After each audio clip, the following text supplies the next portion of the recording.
குருவே சரணம். அனைவருக்கும் வணக்கம்.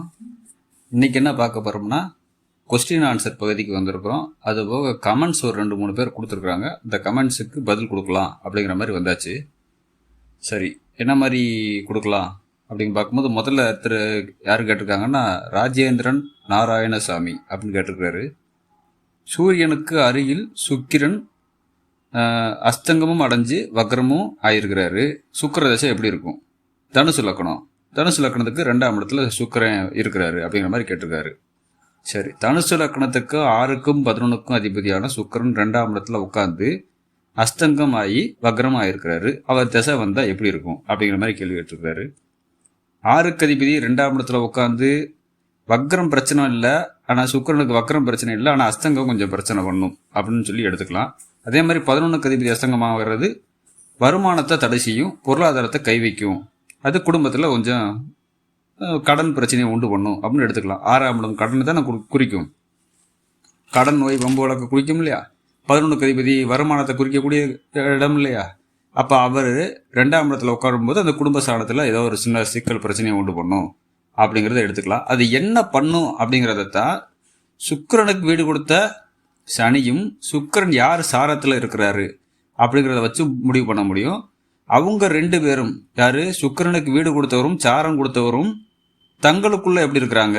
இப்போ சனி வீட்டில் உட்காந்துருக்கிறாரு, சுக்கிரன் சந்திர வீட்டில் உட்காந்துருக்கிறாரு, சந்திரன் சாரத்தில் உட்காந்துருக்கிறாருன்னு வச்சுக்கோங்க. அப்போ சனியும் சந்திரனும் எப்படி இருக்கிறாங்க?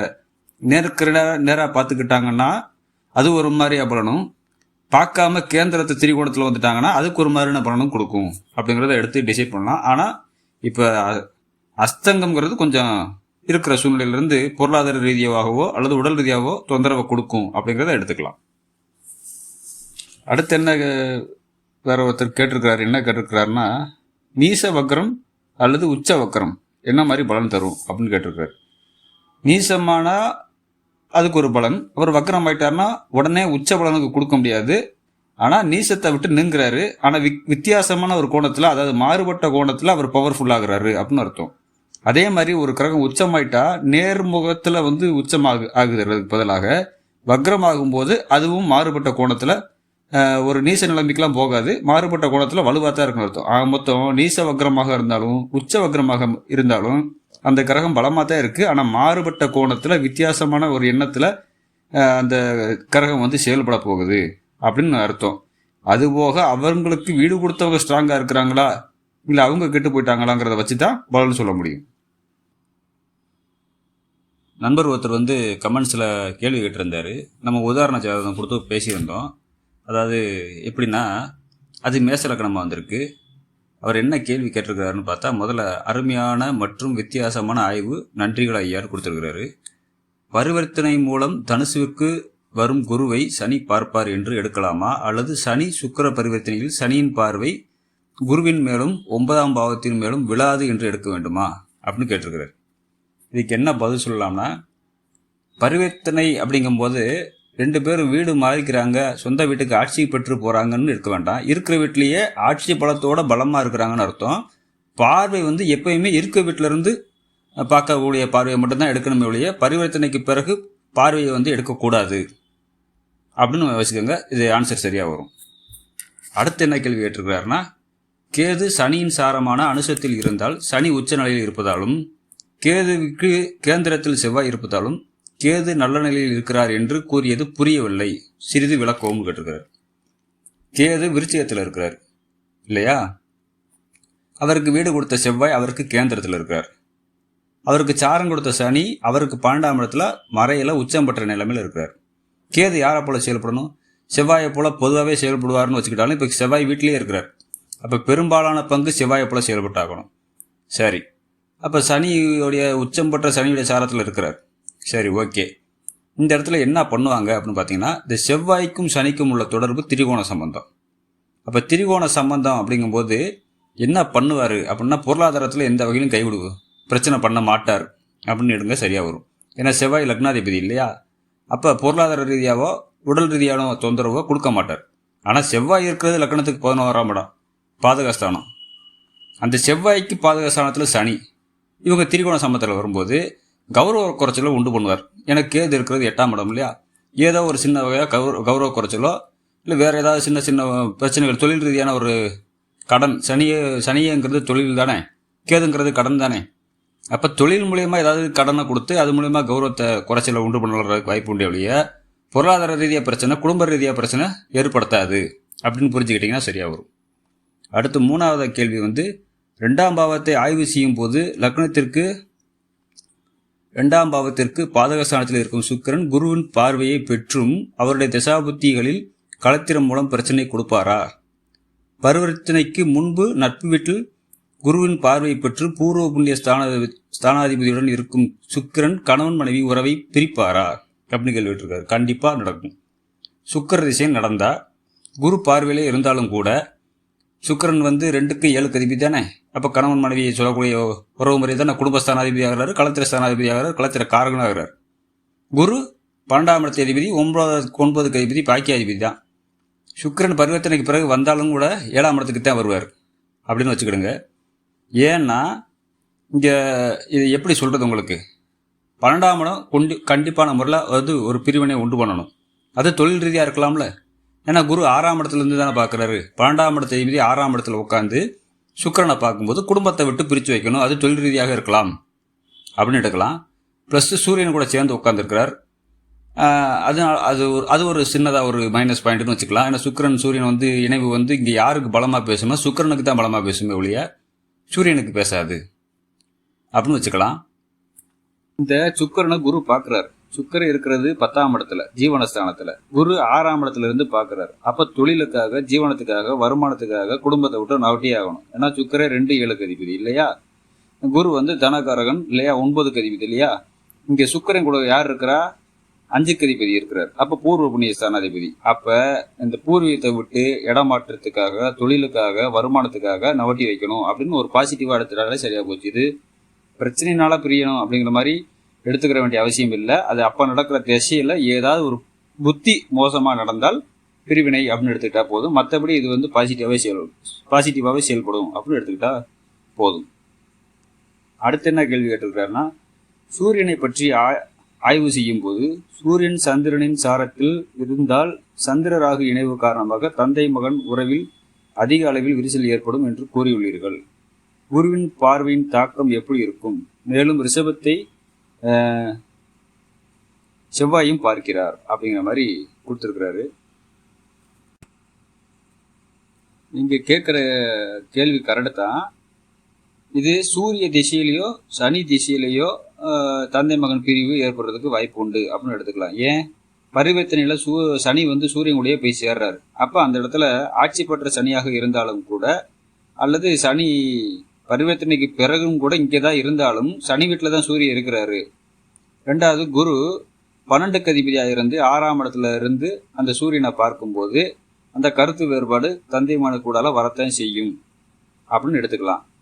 இதனால கூட தந்தை மகன் பிரிவு வந்து அந்த தசாபுத்தியில் நடக்கும் ஒழிய மற்ற திசைகளில் நடக்காது. ஆனால் குருவுடைய பார்வை இருக்கிறதுனால, குரு 9க்கு அதிபதியாக இருந்து தந்தைக்காரகன் சூரியனை பார்க்கறதுனால தந்தையுடைய ஆயுள் ஆரோக்கியம் தீர்க்கமாக இருக்கும். அதை பற்றி கவலை இல்லை.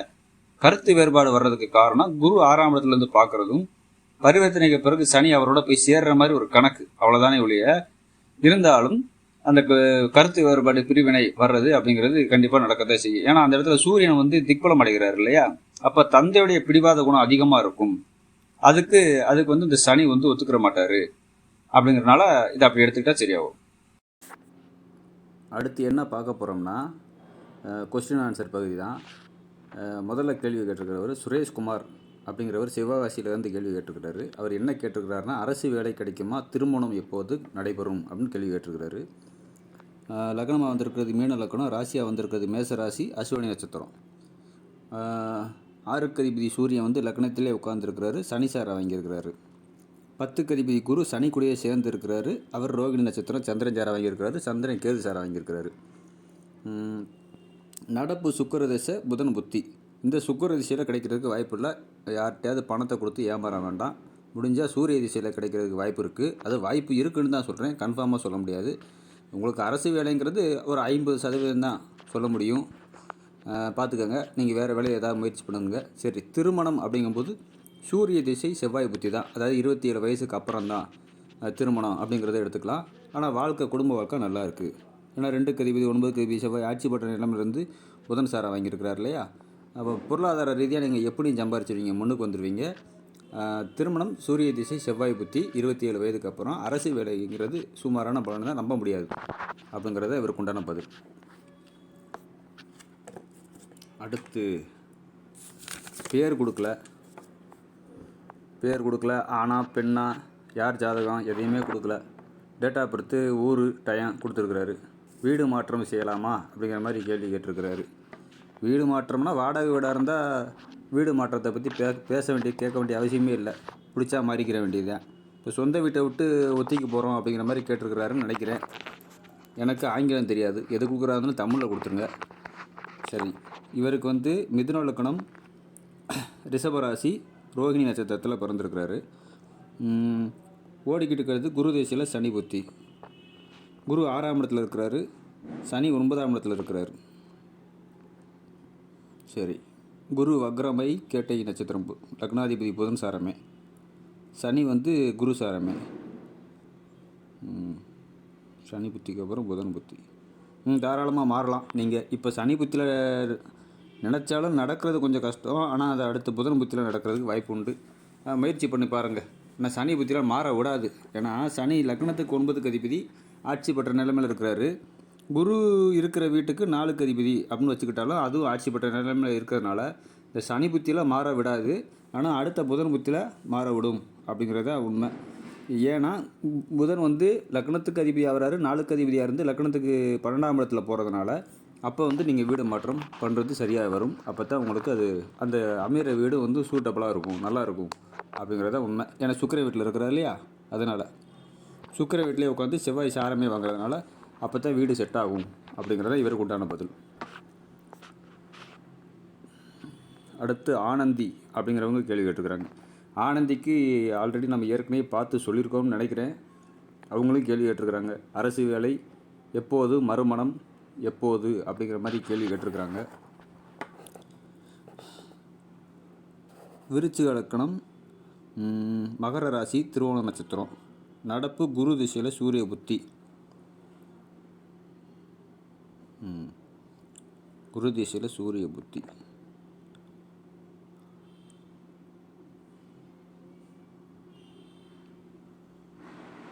சந்திரன் சுயசாரம், சூரியன் வந்து நீசமாக இருக்கிறாரு. சித்திரை நட்சத்திரம், செவ்வாய் சாரம். இப்போ இருந்தே பார்க்கலாமே, ஒன்றும் பிரச்சனை கிடையாது. மறுமணம் நீங்கள் எப்போனாலும் பண்ணிக்கலாமே. அமைகிறது எப்போ அமையும்னு கேட்டிங்கன்னா செவ்வாய் புத்தியில் நீங்கள் குடும்பம் நடத்துவீங்க அப்படின்னே சொல்லலாம். இப்போ இருந்தே அமையும். வரணம் வந்து பார்த்து செட் பண்ணிக்கோங்க, ஒன்றும் பிரச்சனை கிடையாது. ஆனால் சூரியனே செவ்வாய் சாரம் வாங்கியிருக்கிறாரு. ஆனால் சூரியன் நீசமாக இருக்கிறாரு, நீச பங்கத்தில் இருக்கிறாருன்னு வச்சுக்கிட்டாலும் கூட கேது ஒருத்தர் இருக்கிறாரு. அடுத்து வரக்கூடியது சந்திர புத்தி. சந்திரமங்கல யோகத்தில், அது குரு சந்திர யோகத்தில் இருக்குன்னு வச்சாலும் அங்கே குரு நீசமாக இருக்கிறாரு. அமைகிறது கொஞ்சம் காலதாமதமாக இழுத்தாலும் செவ்வாய் புத்தியில் உங்களுக்கு கண்டிப்பான முறையில் 2வது திருமணம் உண்டு அப்படின்னே சொல்லலாம். 6க்கு அதிபதி செவ்வாய், சூரியன் சாரம். 10க்கு அதிபதி சூரியன். உங்களுக்கு அரசு வேலை கிடைக்கிறது சுமார் தான், டவுட்டு தான் அப்படின்னு தான் சொல்ல முடியும். ஏன்னா 6க்கு அதிபதியாக செவ்வாய் வந்து 11ஆம் இடத்துல இருந்து சூரியன் சாரை வாங்கினாலும் கூட சூரியனுக்கு ஸ்தான பலம் இல்லை, நீசமாக இருக்கிறாரு. அப்புறம் தான் நீசபங்கமாக இருக்காரு. இங்கே 10க்கு அதிபதியாக டேரெக்டாக சூரியனே வர்றதுனால அரசு வேலைங்கிறது கொஞ்சம் டவுட்டு தான், சந்தேகம் தான். ஏன்னா சூரியன் கூட கேது வேறு சேர்ந்துருக்கிறார் இல்லையா, அது சந்தேகம்தான். ஆனால் குரு திசை செவ்வாய் புத்தியில் நீங்கள் உங்களுக்கு மறுமணம் கண்டிப்பான முறையில் நடக்கும். நீங்கள் குடும்பம் நடத்துகிற மாதிரி ஆகிப்பெறும். வாழ்க்கை சுமூத்தாக இருக்கும், நல்லா இருக்கும், ஜம்முன்னு இருக்கும் அப்படின்னே சொல்லலாம். 2வது திருமணம் நல்லபடியான குடும்ப வாழ்க்கையை அமைச்சு கொடுக்கும் அப்படிங்கிறத இவங்களுக்கு உண்டான பதில். அது வந்து எப்போன்னு கேட்குறீங்கன்னா, இது 2025 ஜூனில் அப்படிங்கிறத வச்சுக்கோங்க. 2025 அடுத்த வருஷம் ஜூனில் 2வது திருமணம், மறுமணம். இன்னும் 1.5 வருஷம் வெயிட் பண்ணுங்க. அடுத்து பவித்ரா அப்படிங்கிறவங்க கேள்வி கேட்டிருக்கிறாங்க. சென்னையிலேருந்து வேலையில் பிரச்சனை எப்போது அப்படின்னு கேட்டிருக்கிறாங்க. தீரும் அப்படிங்கிற மாதிரி கேள்வி கேட்டிருக்கிறாங்க. பவித்ரா 94 பிறந்திருக்கிறாங்க. ரிஷப லக்னமாக வந்திருக்குது. தனுசு ராசி, மூல நட்சத்திரம். ஆமாம், ரிஷப லக்னம், தனுசு ராசி, மூல நட்சத்திரம். சரி, இப்போ ஓடிக்கிட்டு இருக்கிறது வந்து சூரிய திசை சனி புத்தி. சூரிய திசை 2021 ஆரம்பிச்சிருக்கு. அதுவே 8ஆம் இடத்துல தான் இருக்குது. 4க்கு சூரிய திசை, அதாவது லாக்டவுனில் இருந்தே உங்களுக்கு பிரச்சனையாக தான் இருக்கும் தொழிலில். வருமானத்தில் பிரச்சனை இருக்க தான் செய்யும். ஏன்னா 8ஆம் இடத்துக்கு போயிட்டார்ல. சூரியனுங்கிறது தலைமையை குறிக்கக்கூடிய கிரகம் இல்லையா? அவர் 8ஆம் இடத்துக்கு போகிறது அந்தளவுக்கு சிறப்பு கிடையாது. அப்போ கௌரவ குறைச்சல் ஏற்படும். அந்த கௌரவ குறைச்சல்னால ஒரு சில அவமானங்களை சந்திக்க வேண்டிய சூழ்நிலை ஏற்படும் அப்படிங்கிறத எடுத்துக்கலாம். சரி, இது எப்போ சரியாகும்? ஓடிக்கிட்டு இருக்கிறது சனி புத்தி. சனி ஆட்சி பெற்ற நிலைமையில் இருக்கிறாரு. 9, 10க்கு அதிபதி தர்ம கருமாதிபதி அப்படின்னு வச்சுக்கிட்டா ராகு சாரம், ராகு சுயசாரம். அப்போ ராகு யாரை போல் சுக்கிரனை போல செயல்பட்டாங்கன்னா சுக்கிரன் வந்து என்ன வேலையை கொடுப்பாரோ அதே வேலையத்தான் சனி கொடுக்க போகிறாருன்னு அர்த்தம். அப்போ இந்த சனி புத்தி முடிஞ்சால் அடுத்த புதன் புத்தியில் உங்களுக்கு சரியாக வருமா? அதுவும் அப்படி தான் இருக்குது. கேது புத்தி,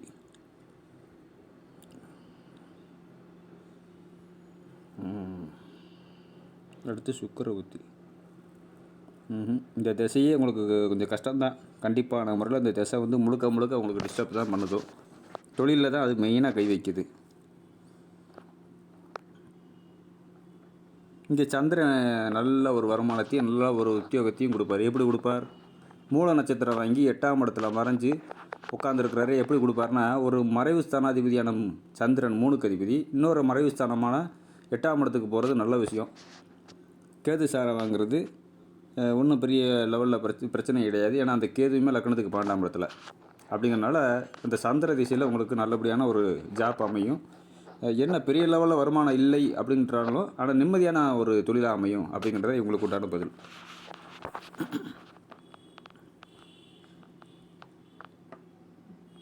அடுத்து ஒருத்தர் கேள்வி கேட்டிருக்கிறாரு. ஆனா பெண்ணான்னு சொல்லலை, டேட் ஆஃப் பர்த் டயத்தை கொடுத்துருக்குறாரு. என்ன கேட்டிருக்கிறாருன்னா, 4ல் 5 கிரகம் இருக்குது, பலன் எடுக்கிறது எப்படி அப்படிங்கிற மாதிரி கேள்வி கேட்டிருக்கிறாரு. தனுசு லக்கணமாக வந்திருக்குது. துலாம் ராசி, விசாக நட்சத்திரம். தனுசு லக்கணத்துக்கு 4ஆம் இடத்துல 5 கிரகம் இருக்குது. 4 கிரகம், ஆமாம் 5 கிரகம் இருக்குது. அவர் சொன்ன மாதிரி 4ஆம் இடத்துல சூரியன், புதன், சுக்கிரன், சனி, கேது. இதை எப்படி பலன் இருக்கிறதுன்னு கேட்டிருக்கிறாரு. இங்கே சுக்கிரன் அஸ்தங்கம், சனி அஸ்தங்கம், இது போக செவ்வாய் தனியாக இருக்கிறார், 9ஆம் இடத்துல இருக்கிறாரு. அவர் வந்து வக்ரம். சரி, இந்த இடத்துல சுக்கிரன் உச்சமாக இருக்கிறாருன்னா அவர் அஸ்தங்கமாகி கிடக்கிறாரு. ஆனால் இருக்கிற கிரகங்கள்லேயே ரொம்ப வலுவான கிரகம் கேது. அவரே அங்கே 4ஆம் இடத்துல தான் இருக்கிறார். அப்போ கிரகம் கேது தான் இருக்கிறதுலேயே ரொம்ப வலிமையான கிரகம் அப்படின்னு எடுத்துக்கலாம். அதுக்கடுத்து சூரியனை தான் சொல்ல முடியும். ஏன்னா அஸ்தங்கமாகி கிடக்கிறார்ல சுக்கிரன், உச்சமாக இருந்தாலும் அஸ்தங்கம்னால அந்த அஸ்தங்கம் பெற்றதுனால அந்த சுக்கிரனுடைய வலிமையை வந்து சூரியன் தான் எடுத்து செய்வார். சூரியன் இந்த லக்னத்துக்கு 9க்கு அதிபதி, அப்போ நல்லதாக செய்வார். கேது திசை வந்தால் அவர் லக்னாதிபதி போலேயே செயல்படுவார். அப்போ அவரும் நல்லது செய்வார் அப்படின்னு எடுத்துக்கலாம். அதுபோக அதுக்கடுத்த 3வது ஸ்டெப்புக்கு தான் வந்து சுக்கிரனை கொண்டு போக முடியும். அதுக்கடுத்து சனி புதனை கொண்டு போக முடியும். இருக்கிறதுலே வந்து வலிமை கம்மி அப்படிங்கிறது இந்த சனி புதன் இப்படிலாம் வராங்க இல்லையா? அப்போ முதல் இடத்துல கேதுவை வைக்கலாம், அடுத்த இடத்துல சூரியனை வைக்கலாம், அப்புறம் சுக்கிரனை வைக்கலாம், அது பிறகு சனி புதனை வச்சுக்கலாம். அந்த வரிசையில் அது வேலை செய்யும். இப்போ நடக்கிறது சனி திசை, ராகு புத்தி. அடுத்து வர்றது புதன் திசை. இப்போ வீடு கொடுத்த குரு இப்போ பரிவர்த்தனையில் இருக்கிறாங்க. சரி, இதுவும் நல்ல விஷயந்தான். ஏன்னா குரு பரிவர்த்தனையில் ஆகிறது புதனுக்கு வந்து நீசபங்கமும் கிடைக்குது, சுக்கிரனுக்கு கொஞ்சம் ஓரளவுக்கு ஸ்ட்ராங் கிடைக்குது, சூரியனுக்கு கிடைக்குது. இங்கே கிரக வலிமை வரிசையை தானே கேட்டிருக்கீங்க, எப்படி பார்க்கணும்னு. சரி, அடுத்து என்ன கேள்வி கேட்டிருக்கிறாங்க? அப்புறம் சகிலா பானு அப்படிங்கிறவங்க கேள்வி கேட்டிருக்கிறாங்க. என் கணவருக்கு என்ன தசா புத்தி நடக்குது, வேலையில் இடமாற்றம் உண்டா அப்படிங்கிற மாதிரி கேள்வி கேட்டிருக்கிறாங்க. சகிலா பானு கடக லக்னம் வந்திருக்கு, கும்பராசி, பூரட்டாதி நட்சத்திரம் வந்திருக்கு. இவங்களுக்கு நடப்பில் கேது திசை, குரு புத்தி. கேது லக்னத்துக்கு 9ஆம் இடத்துல, குரு லக்னத்துக்கு 12ஆம் இடத்துல வக்ரமாக இருக்கிறாரு. குரு வக்ரம், செவ்வாய் சாரம், 5, 10 இந்த இதில் மாற முடியாது. அடுத்து குரு புத்தி முடிஞ்சு அடுத்து சனி புத்தி. அடுத்த சனி புத்தியில் வந்து வேலையில் இடமாற்றம் வரும். ஏன்னா சனி வந்து தொழிலை குறிக்கக்கூடிய கிரகம் இல்லையா? லக்னத்துக்கு 2ஆம் இடத்துல இருக்குது, ராகுக்கு 6ஆம் இடத்துல இருக்குது. வேலையில் இடமாற்றம் கண்டிப்பான முறையில் உண்டு. சனி வக்கரமும் ஆகியிருக்கிறாரு, கேது சாரமே வாங்கியிருக்கிறாரு. கேது குரு வீட்டில் உட்காந்துருக்கறனால அப்போ வந்து வருமானத்துலேயும் கொஞ்சம் அதிகமாக கிடைக்கும், தொழிலும் நல்ல நிம்மதியான தொழிலாக அமையும் அப்படின்னு எடுத்துக்கலாம். அடுத்து ராஜா அப்படிங்கிறவர் பிரியன் அப்படிங்கிற ஐடியிலேருந்து கொடுத்துருக்குறாரு. அவர் என்ன கேள்வி கேட்குறாரு? சென்னையில் இருக்கிறாரு போல இருக்குது. சென்னையில் வந்து கொடுத்துருக்குறாரு. ஐடி கம்பெனியில் வேலை பார்க்குறதா சொல்லியிருக்கிறாரு. வேலையில் இடமாற்றம் உண்டா, எப்போது வந்து வருமானம் அதிகரிக்க முடியும், வருமானத்தை அப்படிங்கிற மாதிரி கேள்வி கேட்டிருக்கிறாரு. ரிஷப லக்னம் துலாம் லக்னம் துலாம் ராசியே வந்திருக்கு. விசாக நட்சத்திரம் சரியான பார்த்துக்கோங்க. துலாம் லக்னம் துலாம் ராசி விசாக நட்சத்திரம். புதன் திசை சூரிய புத்தி இவருக்கு ஓடிக்கிட்டு இருக்குது. புதன் திசையில் சூரிய புத்தி. புதன் 9-12 அதிபதி 4ஆம் இடத்துல சூரியன் கூட. அஸ்தங்கம் ப்ளஸ்ஸு வக்ரம். இப்போ தான் கொஞ்சம் நேரத்துக்கு முன்னாடி அஸ்தங்கத்தையும் வக்ரத்தையும் பற்றி பேசிகிட்டு இருந்தோம். வக்ரம் மாறது கூட பிரச்சனை இல்லை புதனுக்கும் சுக்கிரனுக்கும். ஏன்னா முக்கூட்டுக்கிறவங்கனால எப்பயுமே பக்கத்துலேயே இருக்கிறனால வக்ரம் வந்து பெரிய லெவலில் பாதிப்பு செய்யாது புதனுக்கும் சுக்கிரனுக்கும். ஆனால் அஸ்தங்கம் பாதிப்பை செய்யும் அப்படிங்கிறத சொல்லலாம். சரி, ஓடிக்கிட்டு இருக்குது மெயினாக புதன் திசையே ஓடிக்கிட்டு இருக்குது. அதில் சூரிய புத்தியே ஓடுது. சூரிய புத்தி முடிஞ்சால் சந்திரன் செவ்வாய் கேட்டு.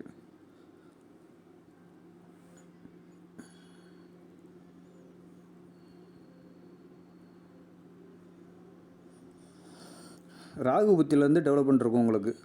ஆமாம், அது ராகு லக்னத்துக்கு 6ஆம் இடத்துல இருக்கிறாரு. உச்சம் பெற்ற சுக்கிரன் கூட இருக்கிறாரு. குரு சாரமே வாங்கியிருக்கிறதுனால அப்போ தான் வருமானத்துலேயும் தொழிலையும் ஒரு நல்ல முன்னேற்றத்தை கொடுக்கும். ராகு புத்தி எப்போ வருதுன்னா 2027 தான் வருது. இன்னும் ஒரு 3 வருஷம் நீங்கள் வெயிட் பண்ணி தான் ஆகணும். ஏன்னா எதுவாக இருந்தாலும் வெளிப்படையாக சொல்கிறது தானே. இன்னும் 3 வருஷத்துக்கு நீங்கள் இருக்கிற வேலையை அட்ஜஸ்ட் பண்ணி ஓட்டுங்க. இல்லை வேறு ஏதாவது இடம் மாற்றம் நினச்சிங்கன்னா அது இருக்கிறத விட வருமானம் கம்மியாக வர்றது கூட வாய்ப்பு இருக்குது. கொடுக்குற மாதிரி கொடுத்து கெடுக்கிறதுக்கு வாய்ப்பு இருக்குது. எப்படியோ அட்ஜஸ்ட் பண்ணுங்கள். ராகு புத்தியிலேருந்து தான் உங்களுக்கு நல்லா இருக்குது அப்படின்னு சொல்லலாம்.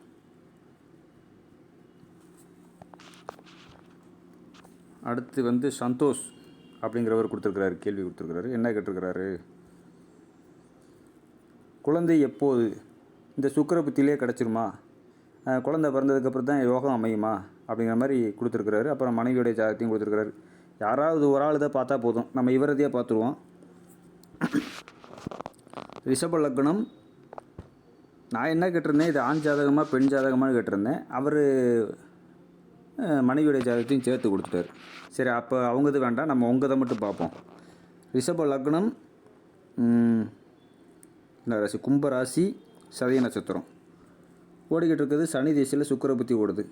சனி தேசியில் சுக்கிர புத்தி. சனி ஆட்சியாகி இருக்கிறாரு இல்லையா? சனி ஆட்சியாகி வக்ரமாக இருக்கிறாரு.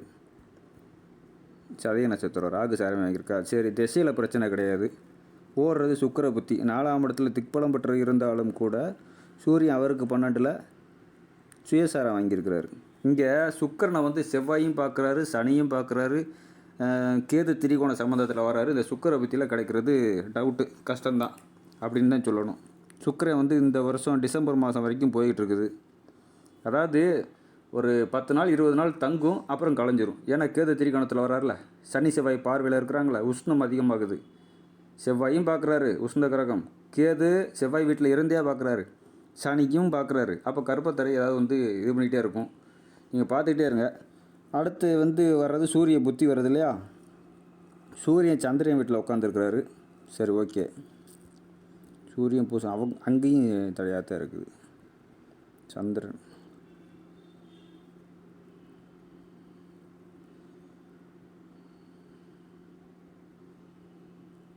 சரி, சந்திர புத்தியில் கிடைக்கிறதுக்கு வாய்ப்பு இருக்குது. சந்திர புத்தி என்ன, இன்னும் 1 வருஷம் வெயிட் பண்ணணுமா, 1.5 வருஷம் வெயிட் பண்ணணுமா? வெயிட் பண்ணி தான் ஆகணும். அதுக்குள்ளே கிடச்சா, இந்த வருஷத்துக்குள்ளே கிடச்சா ஆண்டவன்கிட்ட செயல் புண்ணியம் அப்படின்னு எடுத்துக்கலாம்.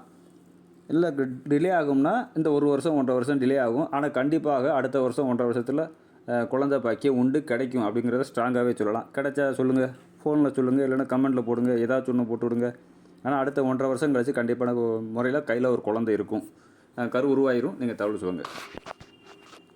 குழந்தை பாக்கியம் இல்லைன்னா உங்களுக்கு சொல்ல முடியாது. ஏன்னா 2-5 அதிபதி புதன் ஆட்சி பெற்ற நிலைமையில் இருக்கிறார் இல்லையா? அதுவும் குரு சாரமே வாங்கியிருக்கிறார் இல்லையா? குருவால் பார்க்கப்பட்டிருக்கிறார் இல்லையா? அதனால் ஒன்றும் கிடையாது, புத்திர பாக்கியம் உண்டு. 3 அதிபதி வீரியஸ்தானாதிபதி எப்படி இருக்கிறாரு அப்படின்னு பார்த்தீங்கன்னா, 3 அதிபதி சந்திரன். அவர் 10ஆம் இடத்துல ஆட்சி பெற்ற சனி கூட இருக்கிறாரு. ஆனால் குருவால் பார்க்கப்படுறாரு இல்லையா? அப்போ வந்து வீரியம் உண்டு. அது போக செவ்வாயும் லக்னத்தில் உட்காந்துருக்கிறார். அதனாலையும் உங்களுக்கு வந்து வீரியம் உண்டுன்னே சொல்லலாம். உடலெல்லாம் பிரச்சனை கிடையாது. நடக்கிற தசா பற்றி சப்போர்ட்டிங் பண்ணலை, டிலே ஆகணும் அப்படிங்கிறது மட்டும்தான் ஒரே காரணம். அப்படிங்கிறனால இந்த 1.5 வருஷத்துக்கு அப்புறம் உங்களுக்கு கண்டிப்பான முறையில் குழந்தை பாக்கியம் உண்டு அப்படிங்கிறத எடுத்துங்க. அனைவருக்கும் நன்றி, வணக்கம். அவ்வளோதான்.